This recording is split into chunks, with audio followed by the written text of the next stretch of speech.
This is a first for me, so you guys are coming along for the ride. Basic stuffing, right? Loaf of bread, relatively fresh. So first thing we're gonna do is we're gonna dice this, we're gonna dry it out. That's what's gonna soak up all the flavor. For the steak, I wanted to make sure I had a really rich and tender steak that's gonna release a lot of beefy flavor, no other than the flat iron. So the first step, I got this super dry. What we're gonna do is hit this with butter. I'm just gonna rub this all over with butter, both sides, because we are now gonna take this into the oven. We're gonna slow roast the flat iron and take it to a touch below rare. Then we're gonna pull it, we're gonna cool it, okay? And we're gonna slice it into big pieces. Then we're gonna caramelize it, we're gonna saute it as if that were the vegetables, right? Because why not? Who needs vegetables? Let's just do meat. I'm gonna toss it up with the dry bread, stuffing.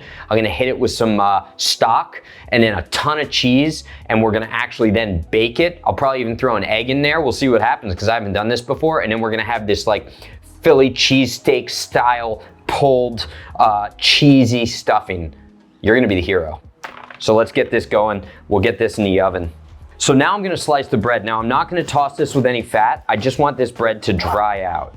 The key is that the drier the bread, the more juice and moisture it soaks up, which means that each little crouton in the stuffing is going to taste like our Philly cheesesteak filling, right? See, that's the goal here, is the bread isn't secondary. The bread is the essential vessel through which we taste all of this robust flavor. So I'm just gonna do kind of a large dice on this bread, right? You can see there's a ton of moisture still in the bread because it's relatively fresh. So we're just hastening the process. Now I'm gonna go into about a 300-degree oven on this, and I'm gonna dry this bread out.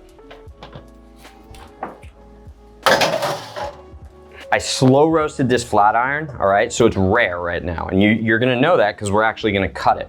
We're gonna dice it into pieces. Now, look, I have all of this beautiful juice. This is the bowl in which I'm gonna toss all of the ingredients. I want the steak juices in there. So I'm gonna toss the rest of these steak juices in with the bowl. This is going to be our flavor country right here, okay? So what I'm gonna do right now, this is basically slow roasted and rare / raw, look at that, okay? I'm going to take these and I'm gonna dice them.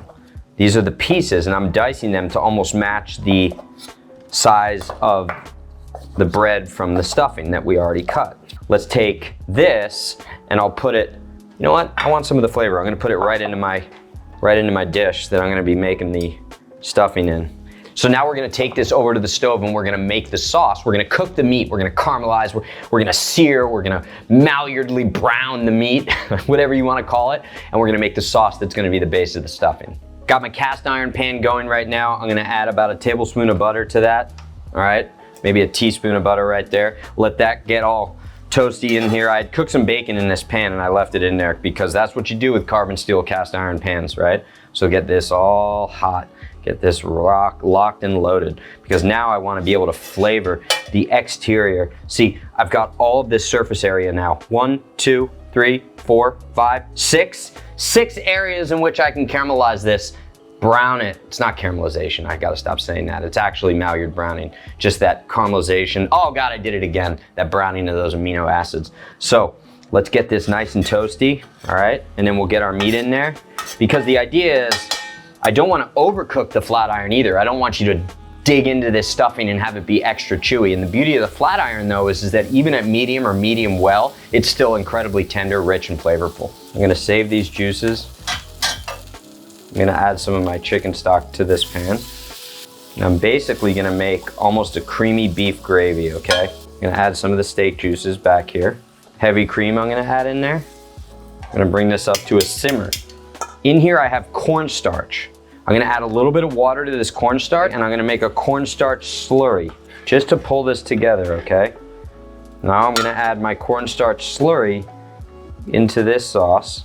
So a cornstarch slurry is just water and cornstarch. You can do it with flour, you can do it with potato starch. It's a way to quickly thicken a sauce. You just pour it right in at the end and it will pull it together and it adds a little bit more viscosity and strength to the sauce. Since we don't want this to be too liquidy, right? We want it to have some strength and viscosity. That's why I'm adding in the thickener right now.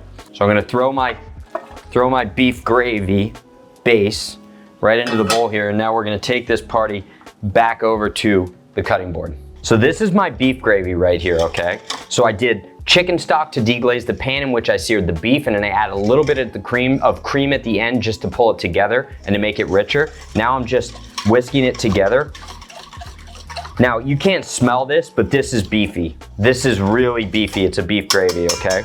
You're probably thinking to yourself, wow, that's a lot of liquid for a stuffing. Nah, not necessarily. The idea is our bread, which is toasting in the oven, is gonna soak up all that flavor country. So I'm gonna pull it out right now. There's our bread, look at that. Now that's extra toasty, okay? That's beyond dry, but that's fine, because that's what's gonna soak up all of that wonderful flavor.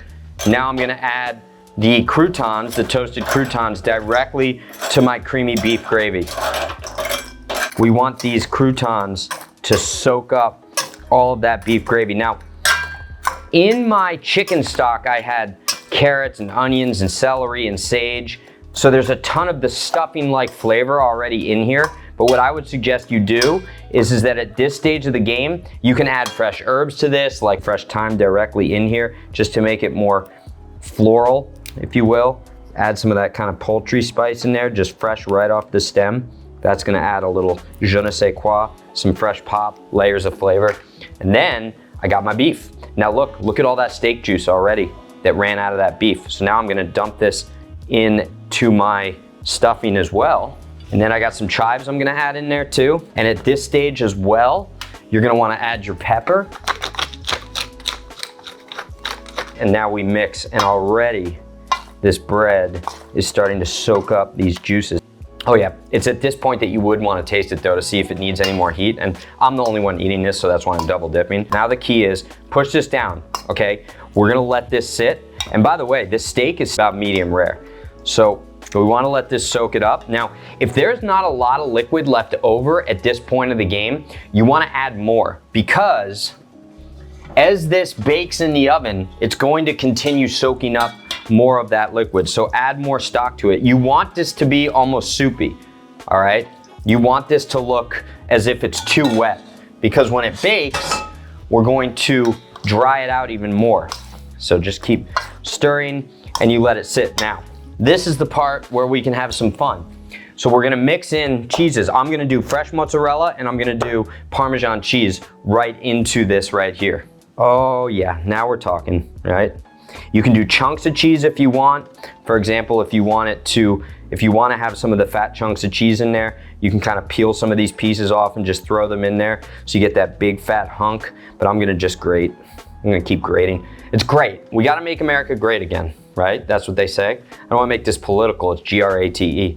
Okay, oh yeah, there we go. This would be the stage of the game where you can add any other flavors you want. Caramelized onions, bacon, pulled pork, heck, you can even add some turkey meat in there. What else you can put caramelized onions and peppers in here if you want to make like a traditional kind of caramel. Oh, sausage in here would be great. So this is where you start to have some fun. Now I'm gonna add the Parmesan for umami, right? So I'm doing Parmesan as well.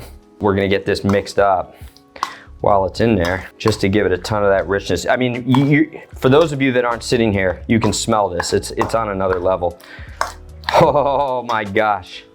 You know what? Sometimes I amaze myself. Okay, so this is getting nice and soaked up. I might try one of these croutons. Oh my God. It's like au jus and a steak sandwich all in one.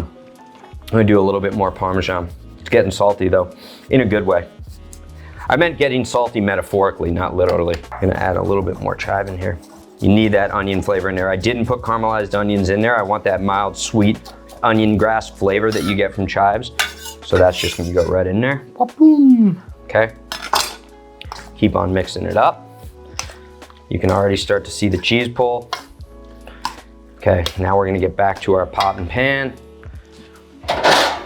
Now remember, this had the steak juices in there, so I'm just gonna go right in here.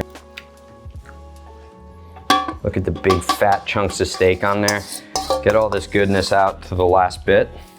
Pack it in there, okay? You wanna pack it in there because you wanna make sure that this soaks up. And those juices are gonna keep coming out of the steak. And for the final piece here, we'll do a little mix of Parmesan. Now this is where you would stick it in the fridge if you were bringing it to a friend's house. Put the cheese on top, And then you can just drop it in their oven at 350, 375 degrees just to melt the cheese and get the inside warmed up a little bit. We're going into the oven. Oh my gosh, look at that. That is just love right there. Look at how bubbly it is. Oh, a ton of steak in there. That is stuffing. If you're gonna give me stuffing, this is what I want right there. I got my steak. Oh no, that's the bread. I didn't even know what it was. The steak or the bread. Oh my God. You guys see this? You see that fat piece of flat iron? It's still like medium rare. That's the beauty of this, look. That's not overcooked. Steak and cheese stuffing, it's it. That, never again. None of this carrot, celery, onion, crap. Give me the steak, give me the steak.